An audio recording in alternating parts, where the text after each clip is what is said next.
is really a call to action for the youth who really don't understand these issues in anywhere near the level that you do for having been through it and so forth. And for future reference, I'll just put an audio note on this particular tape. But we should do a series on gearing up and mounting and maintaining a movement.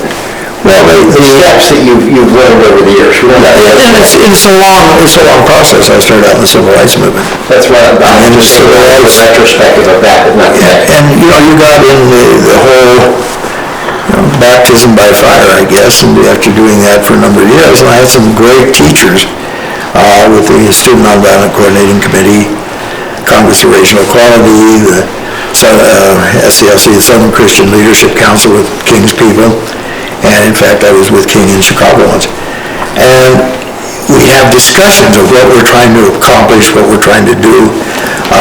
The Guild's been very helpful when I was working with the American Indian movement. And various things like that. So you get used to thinking in political terms. When I got the injunction against Lowry Air Force Base, for stopping a newspaper for printing anti-war editorials on the base newspaper, and there wasn't anybody that thought I was wrong there. This First Amendment, everybody should have the right to free speech and things like that. So you got to, I guess, get steeped in it. It wasn't for me a rite of passage. It was a way of life. And if you're going to tell the children today, the children being the teens and 20s into their 30s, and you're pissed off and you're angry, and with good cause, what primary message would you give to them? Well, quit texting on your iPhones, quit sending emails on your computer, get out in the community and press the flesh.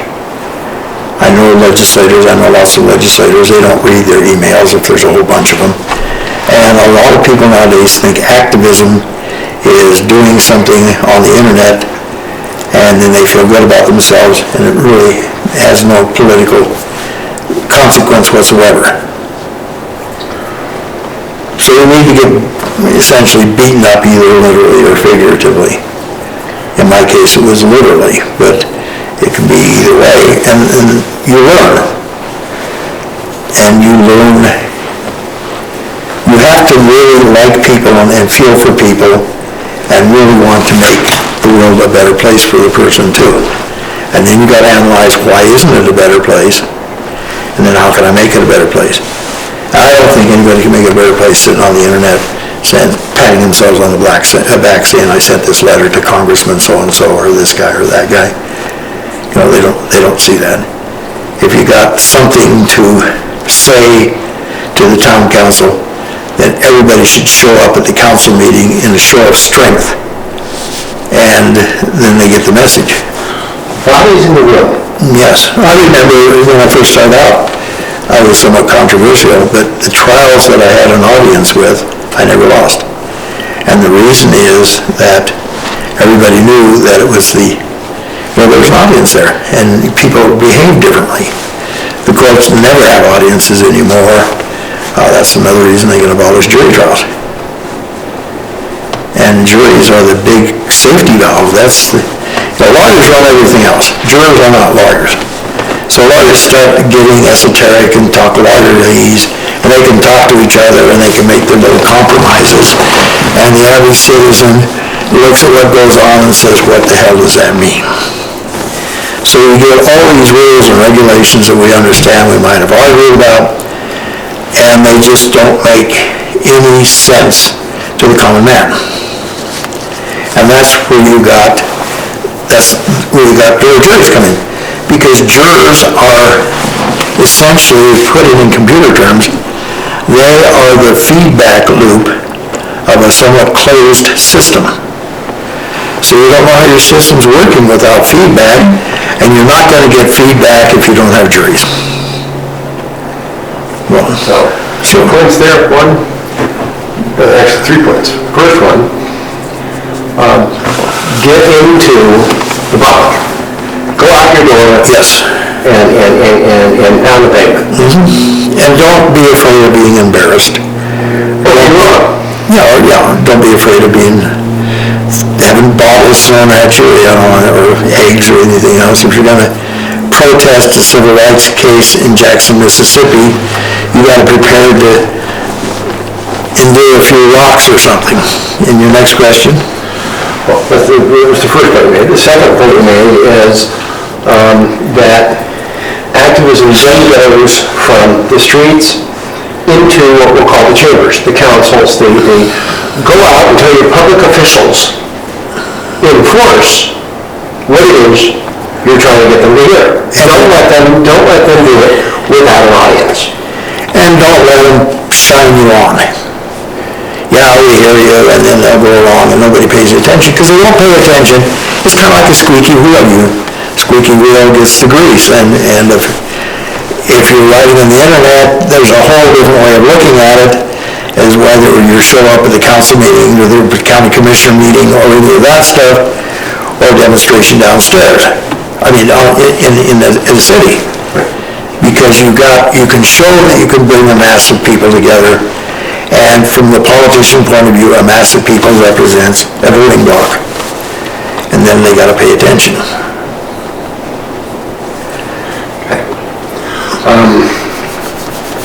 I think I've got enough on the ACLU piece. Added something.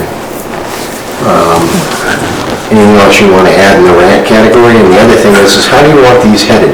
Do you want to do a Dr. Gonzo intro? Do you want to? Probably not. I don't know that. I've been using that a lot. Well, that's what you're using as your blog now. Yeah. Do you want to do a Dennis Blewett intro? I think that might be better on this one because we'll condition people that way too. Okay, why don't you give me a couple variations on who you are?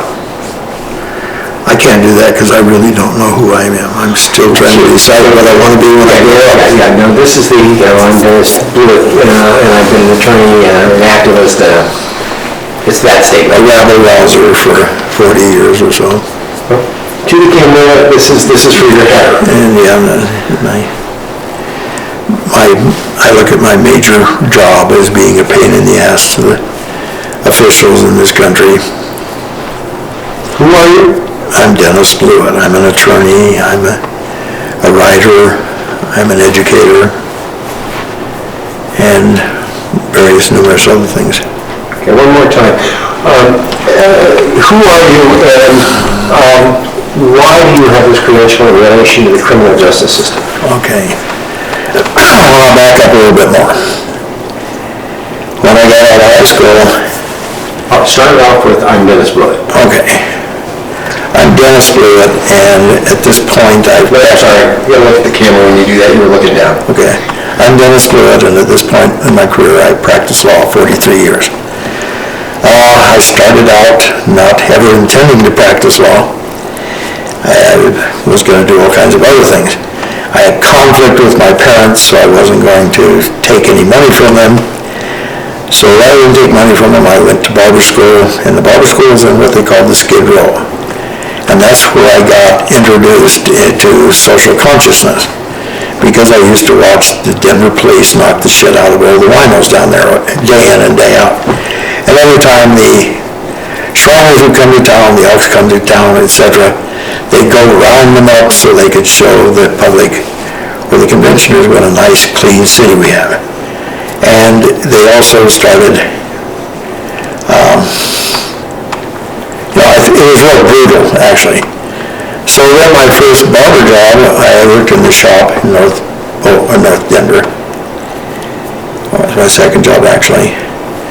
And that year, a lot of Denver policemen got indicted or charged with burglary, the Denver police burglary scandal. And they charged them with theft.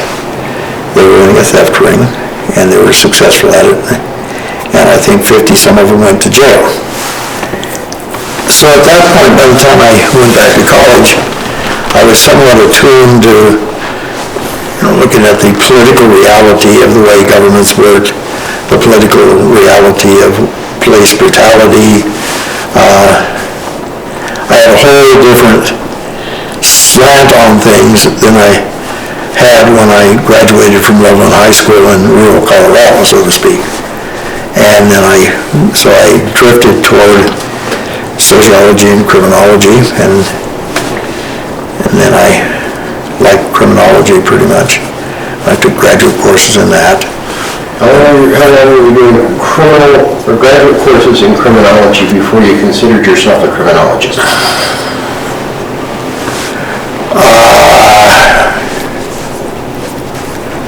I don't really know. It just sort of came. Was that over the course of 20 years? No, probably 20 years. It became more a function of people referring to me in that nature and getting recognized in that way rather than as a lawyer. Okay. Because I'm a little both. But I view my main role not as a lawyer, but as a social commentator and a social scientist or in the area of criminology and the sociology of law. Okay. And I'm doing a lot of what I'm doing because I found that needling people and political satire sometimes has more effectiveness than the dull lecture now and then. And so.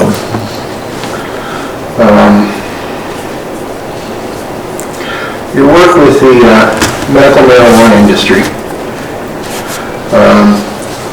what caused you to make the decision to actively get involved with that part of the emergency